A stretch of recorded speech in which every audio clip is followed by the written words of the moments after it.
कहानी की शुरुआत होती है एक आदमी से जो बंदूक लेकर एक एप्पल स्टोर में घुस जाता है। वहां पर वो तेज गोलियां चलाता है और वहां पे सब लोग इधर उधर भागने लग जाते हैं। कुछ देर के बाद पूरा स्टोर खाली हो जाता है। वो आदमी पुलिस पर गोलियां चलाता है और अपना हाथ से लगा हुआ एक ट्रिगर दिखाता है और उसकी छाती पर एक बड़ा सा बॉम्ब लगाया गया था। वो धमकी देता है अगर कोई भी वहां पर आया तो वो पूरा स्टोर उड़ा देगा। इसी बीच वहां पर एक आदमी को वो बंधक बना लेता है। और अब कहानी कुछ घंटों पहले से शुरू होती है। इलेन पेट्रोव नाम के एक आदमी से जो बल्गेरिया से एम्स्टर्डम आया था अपनी नई जॉब के लिए। वो ट्रेन से सफर करता है और आखिरकार एम्स्टर्डम पहुंच जाता है। सबसे पहले वो अपने रूम पर जाता है। उसकी जिंदगी बहुत मुश्किल से चल रही थी और उसके बड़े सपने थे। उसके 2 बच्चे थे और उसकी बीवी उसे एम्स्टर्डम नहीं जाने देना चाहती थी क्योंकि वो बहुत गरीब थे। ऊपर से इलेन को हार्ट की बीमारी भी थी, इसलिए उसकी जिंदगी आसान नहीं थी। घर पर पहुंचने के बाद वो अपनी बीवी से बात करता है। तभी उसे अचानक याद आता है कि उसके ईयरबड्स ट्रेन पर छूट गए हैं। उसकी बीवी उसे कहती है कि उसे नए ईयरबड्स खरीद लेने चाहिए। वो जल्दी से बाहर आता है और एप्पल स्टोर ढूंढने की कोशिश करता है। कुछ देर बाद वो एक बड़ी सी बिल्डिंग में ईयरबड्स खरीदने के लिए चला जाता है। स्टोर पूरा लोगों से भरा हुआ था। इसी बीच स्टोर के अंदर एक औरत जो बिल्कुल एंजेलिना जोली जैसी लगती थी, उसकी बेटी उसे लोगों से बुरा बर्ताव नहीं करने को कहती है। इसी बीच अमर अजारा नाम का एक आदमी वहां पर आता है। वो थोड़ा अजीब लग रहा था और उसके हाथ में एक बैग भी होता है। स्टोर के वर्कर्स उसे बताते हैं कि वहां पर बैग लाना अलाउड नहीं है, लेकिन वो उन्हें इग्नोर कर लेता है। और जैसे ही वो निकलने वाला होता है, अचानक अमर एक बंदूक निकाल लेता है। वो गोलियां चलाता है और सबको जमीन पर लेटने को कह देता है। तुरंत वहां पर घबराहट फैल जाती है। वहां पर हर कोई भागने लग जाता है और निकलने का रास्ता ढूंढने लग जाता है, मगर वहां से सिर्फ कुछ ही लोग भाग निकल पाते हैं। स्टोर के बाहर पुलिस शोर सुन लेती है। मतायस नाम का एक पुलिस ऑफिसर और उसके साथ दूसरी पुलिस तुरंत अपने हेडक्वार्टर्स को रॉबरी के बारे में बता देते हैं। इसी बीच स्टोर के अंदर कुछ कस्टमर्स ऊपर चले जाते हैं और दूसरे स्टाफ के साथ एक स्टोर रूम में छुप जाते हैं। वहां के स्टाफ में से एक आदमी का नाम मिंगस होता है, जो 3 लोगों को एक स्टोर रूम में अपने साथ बंद कर लेता है। इसी बीच इलेन बदकिस्मती से वहीं पर एक टेबल के नीचे छुपा हुआ था। तभी अमर उसे देख लेता है। इलेन बहुत ज्यादा घबरा जाता है। वो अपने हाथ छोड़ देता है और जमीन पर लेट जाता है। तभी अमर उसके ऊपर बंदूक रख लेता है और इलेन और भी घबरा जाता है। तभी अमर उसे बंदी बना लेता है और उसके सर पर बंदूक रखकर उसे चुपचाप उसकी बात सुनने को कह देता है। इसी बीच अमर शीशे की दूसरी साइड से पुलिस को अपने हाथ में एक ट्रिगर दिखाता है और उसकी छाती पर बॉम्ब लगा हुआ था। पुलिस ये देखकर गोलियां नहीं चलाती और ये सब देखने के बाद वहां की सिचुएशन बहुत ज्यादा सीरियस हो जाती है। कुछ ही देर बाद कमांडर केस को बंदियों के बारे में सब कुछ बताया जाता है। केस एक एलीट रिस्पॉन्स टीम का हिस्सा था और उन्हें सब कुछ संभालने के लिए भेज दिया जाता है। इसी बीच सारी पुलिस यूनिट्स एप्पल स्टोर के आसपास आ जाती हैं और वहां से जाने वाली सारी गाड़ियां रोक दी जाती हैं। अब एप्पल स्टोर में अमर बाहर पुलिस को बताता है कि उसे एक नेगोशिएटर चाहिए। अगर उन्होंने वैसा नहीं किया तो वो पूरे स्टोर को बॉम्ब से उड़ा देगा। जिसके बाद वो फिर से 911 पर कॉल करता है और उन्हें भी वही बात बताता है। वो देखना चाहता था कि वो सच में उसकी बात सुनते हैं या नहीं।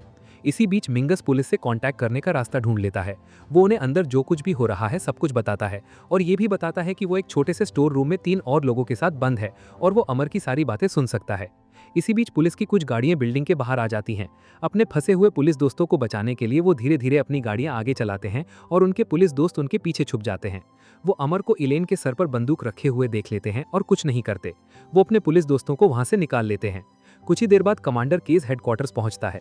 वो वहां पर हो रहे ऑपरेशन की कमांड अपने हाथों में ले लेता है और तुरंत नेगोशिएटर लाने का ऑर्डर दे देता है। इसी बीच डीएसआई की टीम अब ग्राउंड पर आ चुकी थी। वो पास की सारी बिल्डिंग्स को खाली कर देती है और सारे लोगों को बाहर निकालना शुरू कर देती है। स्नाइपर्स अपनी लोकेशन पर पहुंच जाते हैं।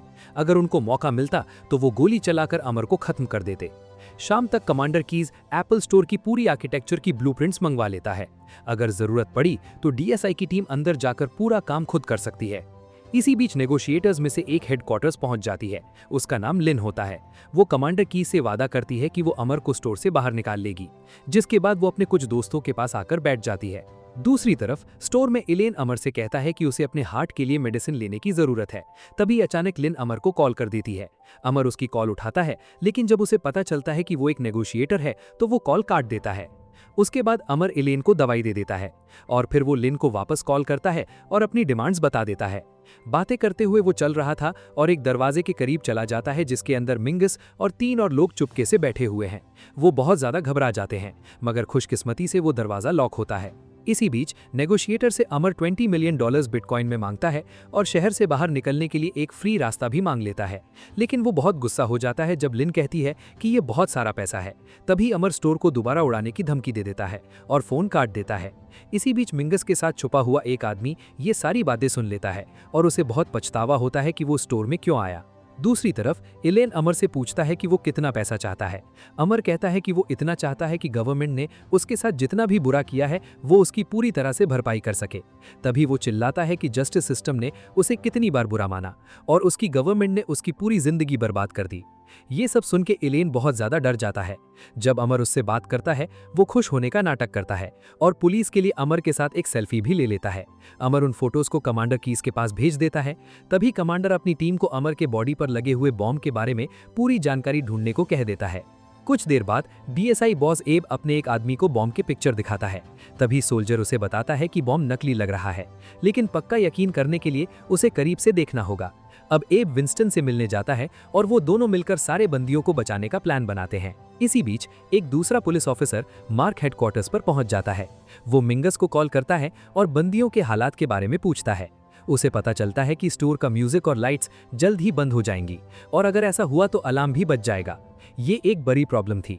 लाइट्स कट होने के बाद मार्क हेडक्वार्टर्स कॉल करता है और वो एप्पल से बात करके अलार्म बंद करने के बारे में पूछते हैं, जिसके बाद लिन अमर को कॉल करती है और उसे स्टोर के सिक्योरिटी सिस्टम के बारे में बताती है।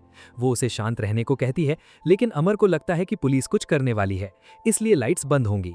अब जैसे ही रात के 9 बज जाते हैं लाइट्स बंद हो जाती हैं और वो तुरंत वापस ऑन हो जाती हैं बिना अलार्म बजे। मगर अब अमर को लगता है कि लिन ने उसे अलार्म के बारे में झूठ बोला था। वो कॉल खत्म कर देता है इससे पहले कि लिन उसे कुछ बता पाए। इसके बाद लिन कमांडर कीस से शिकायत करती है। उसे पता चलता है कि एप्पल स्टोर ने सिक्योरिटी सिस्टम बदल दिए हैं। उन्होंने पुलिस को स्टोर के सीसीटीवी कैमरास का एक्सेस दे दिया है। इसके बाद लिन वापस स्टेशन जाती है। वो अमर को दोबारा कॉल करती है और किसी तरह उसका भरोसा जीतना चाहती है। तभी कॉल पर अमर कहता है कि वो अपना पैसा चाहता है।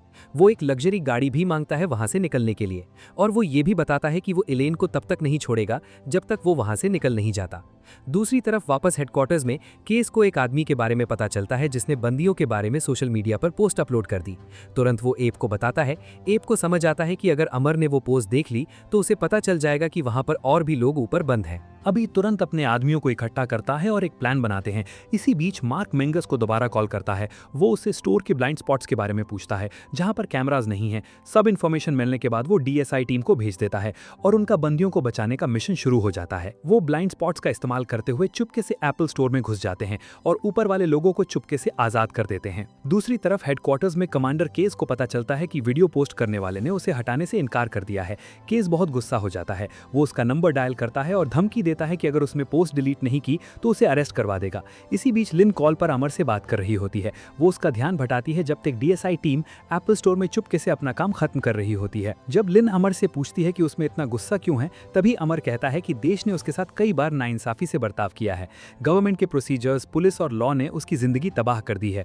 उसके साथ मारपीट हुई है, उसे हथकड़ी पहनाई गई है और उसे बिना किसी वजह से जेल में बंद कर दिया गया था। वो फिर कहता है कि गवर्नमेंट को उसके पापों की सजा के तौर पर उसे पैसा देकर उसकी जिंदगी अच्छी करनी चाहिए। तभी बातें एक और मोड़ ले लेती हैं। लिन कहती है कि वो अमर की परवाह करती है।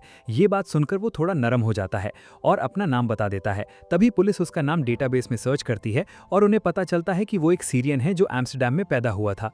पास्ट में उसके खिलाफ कई सारे केसेस थे और उसकी गवर्नमेंट के साथ नहीं बनती थी। बचपन में उसे सीरिया वापस भेज दिया गया था और उसकी मेंटल हेल्थ भी ठीक नहीं है। वो अब भी मेंटल फैसिलिटी में आता जाता रहता है। कॉल पर बात करते हुए लिन अमर का शुक्रिया अदा करती है क्योंकि वो इलेन के साथ अच्छे से बर्ताव कर रहा था। इसी बीच डीएसआई की टीम बिल्डिंग में पहुंच जाती है। तभी अमर को शक हो जाता है। वो ऊपर से आती एक आवाज सुन लेता है, लेकिन डीएसआई की टीम बहुत खामोश रहती है और सारे बंदियों को महफूज कर लेती है। तभी विंस्टन बिल्डिंग से बाहर निकलने का एक रास्ता ढूंढ लेता है। तभी अमर कॉल के साथ कॉल बंद कर देता है। हेडक्वार्टर्स में केस को राहत मिलती है ये देखकर कि ऊपर के सारे बंदी आजाद कर दिए गए हैं। इसी बीच मार्क मिंगस को कॉल करता है और मदद के लिए शुक्रिया कहता है। वो वादा करता है कि उसे जल्द ही बाहर निकाल दिया जाएगा। वापस स्टोर के अंदर इलेन के लिए कॉल आती है। वो उसकी बीवी की थी। अमर उसे कॉल उठाने की बात करता है, लेकिन इलेन इतना डर गया था कि वो जवाब नहीं दे पाता। वो कॉल को छोड़ देता है, जिसके बाद इलेन अमर के सामने खुलकर बात करने लग जाता है। वो उसे बताता है कि उसकी बीवी चाहती थी कि वो घर खरीदे, लेकिन उसके पास पैसे नहीं थे, इसलिए वो एम्स्टर्डम में काम करने के लिए आया है। वो अपनी बीवी से प्यार करता है और उसे खुश करने के लिए कुछ भी करने को तैयार तैयार है। इसके बाद इलेन अमर से पूछता है कि क्या कोई उसकी परवाह करता है। अमर बहुत सीधा जवाब देता है, नहीं। तभी इलेन अमर को उसका काम छोड़ने के बारे में मनाने की कोशिश करता है, लेकिन अमर को कोई फर्क नहीं पड़ता। वो मानता है कि पैसे से वो अपना आने वाला कल बदल सकता है। वो ये भी साफ कर देता है कि वो अपनी जान खत्म कर देने को भी तैयार है, और अगर गवर्नमेंट उसे पैसा देने से इनकार करती है तो वो पूरे स्टोर को उड़ा देगा। इसके बाद अमर कॉफी लेने जाता है। कॉफी मशीन मिंगस के स्टोर रूम के बहुत करीब थी। मिंगस शांत रहने की कोशिश करता है, लेकिन बेंटे नाम की एक औरत बहुत तेज सांस ले रही होती है। मिंगस और एक और बंदी उसे शांत करने की कोशिश करते हैं, लेकिन उसकी छाती में दर्द और घबराहट बहुत बढ़ जाती है। उनके बीच में परेशानी और बढ़ जाती है जब अमर दरवाजे के बहुत करीब होता है। मिंगस माँ को कॉल करता है और औरत की कंडीशन के बारे में बताता है। उसे हार्ट अटैक जैसा कुछ हो रहा था। मार्क एक डॉक्टर को कॉल करता है पता करने के लिए। तभी लिन अमर को दोबारा कॉल करती है। वो कॉफी मशीन से दूर चला जाता है, जिससे मिंगस मार्क से अच्छे से बात कर सकता है। मिंगस मार्क को बेंटे के सिम्टम्स बताता है। तभी डॉक्टर कंफर्म करता है कि उसे पैनिक अटैक हो रहा है, हार्ट अटैक नहीं। ये सुन के बेंटे को थोड़ी राहत मिलती है। जब अमर कॉल पर अपना ध्यान भटाता है, दूर से एक स्नाइपर को एक शॉट मिल जाता है। तभी स्नाइपर शॉट लेने की कोशिश करता है, लेकिन अमर लेजर को अपनी छाती पर बिल्कुल सही वक्त पर देख लेता है और कवर के लिए कूद जाता है। गुस्से में वो फोन पर लिन पर चिल्लाता है और इलेन को गोली मार देने की धमकी दे देता है। अब उसे शांत करने के लिए लिन दोबारा अमर का भरोसा जीतना चाहती है, लेकिन काम नहीं बनता। चीजें और भी खराब हो जाती हैं। अमर कॉल जल्दी बंद कर देता है और मांग करता है कि अब से वो सिर्फ एक मर्द निगोशिएटर से ही बात करेगा। कुछ मिनटों के बाद लिन अमर के पास पहुंचने का दूसरा रास्ता ढूंढ लेती है, लेकिन उसकी टीम को लगता है कि उसे दोबारा कॉल नहीं करनी चाहिए। उसकी एक दोस्त बहस करती है कि उसने अमर का भरोसा खो दिया है और वो अब इस काम के लिए फिट नहीं है। विल को उसकी बात मान लेता है। तभी विल को कहता है कि अमर बहुत ज्यादा खतरनाक है और वो कुछ भी कर सकता है। आखिरकार विल को अमर को कॉल करता है और कहता है कि पैसा तैयार होने वाला है, लेकिन इसी बीच वो अनजाने में कुछ ऐसी बात कर देता है जो अमर को बहुत बुरी लगती है। इसलिए अमर बम फोड़ने की गिनती शुरू कर देता है, लेकिन तभी लिन उसे एक सलाह देती है और विल को अमर से पूछता है कि उसे कौन सी गाड़ी चाहिए वहां से जाने के लिए, इसलिए वो गिनती होक देता है। विल को ये सुनकर हैरान हो जाता है, लेकिन लिन को अब कुछ भी अजीब नहीं लग रहा था, क्योंकि अमर सच में एक मेंटल पेशेंट होता है। इसी बीच इलेन का चेहरा सफेद पड़ जाता है और वो पानी मांगता है। अमर उसे एनर्जी ड्रिंक देने की कोशिश करता है, लेकिन इलेन इनकार कर देता है। उसे अपना हार्ट स्टेबल रखने के लिए पानी चाहिए था। जब अमर हिचकिचाता है, इलेन गुस्सा हो जाता है। वो अमर को गाली देता है और कहता है कि अगर उसने पानी नहीं दिया तो वो उसे गोली मार दे। तभी अमर विल्को से वहां अंदर पानी मंगवाता है। कॉल के बाद अमर इलेन को खामोश रहने को कह देता है। पुलिस को अमर की रिक्वेस्ट मिल गई थी। वो स्टोर के दरवाजे पर पानी पहुंचाने के लिए रोबोट भेज देते हैं। पानी पहुंचने के बाद विल्को इलेन को दरवाजे पर पानी लेने के लिए बुलाता है। तभी सब कुछ बहुत ज्यादा सख्त हो जाता है जब सारे डीएसआई ऑफिसर्स अपनी बंदूकें अमर पर तान देते हैं। इलेन दरवाजे पर जाता है और उस पानी की बैग तक पहुंचने की कोशिश करता है, लेकिन वो बहुत मुश्किल से वहां पहुंच पा रहा था। तभी अमर उस बैग को खुद उठाने के लिए मुड़ता है। उसी समय इलेन मौका देख लेता है। वो अपनी जान बचाकर वहां से भाग जाता है। तभी अमर उसका पीछा करने की कोशिश करता है, लेकिन विंस्टन की गाड़ी से टकरा जाता है और वहीं पर कुचल जाता है, और इसी के साथ पुलिस अमर को रोकने में कामयाब हो जाती है। डीएसआई की टीम बॉम्ब को डिफ्यूज करने के लिए उसके पास एक सर्कल बना लेती है। तभी इलेन को डीएसआई की टीम महफूज कर लेती है और बाकी बचे बंदियों को भी बचा लिया जाता है। मार्क मिंगस की मदद के लिए शुक्रिया करता है। मिंगस उसे अपना वादा निभाने के लिए गले लग जाता है। इसी बीच लिन सब कुछ देख रही थी। उसके चेहरे पर एक दुख था कि ये सब कुछ कैसे खत्म हो गया। कमांडर केस खामोशी से उसे दिलासा देता है। वो कहता है कि उसने वो सब कुछ किया जो वो कर सकती थी। उसने अच्छा काम किया। अगली सुबह कमांडर केस क्राइम सीन पर वापस देखने के लिए आता है। विंस्टन भी बहुत खुश था कि उसे दोबारा अपनी फैमिली से मिलने का मौका मिला। आखिर में इलेन को पुलिस कस्टडी से आज़ाद कर दिया जाता है। वो अपने होटल रूम में आंसू बहाता है, क्योंकि इतनी परेशानी में उसे कुछ तो पैसे मिलने चाहिए थे। और इसी के साथ कहानी खत्म हो जाती है। अगर ये वीडियो पसंद आई हो तो लाइक कर देना, चैनल को सब्सक्राइब कर देना। मिलते हैं अगली वीडियो में।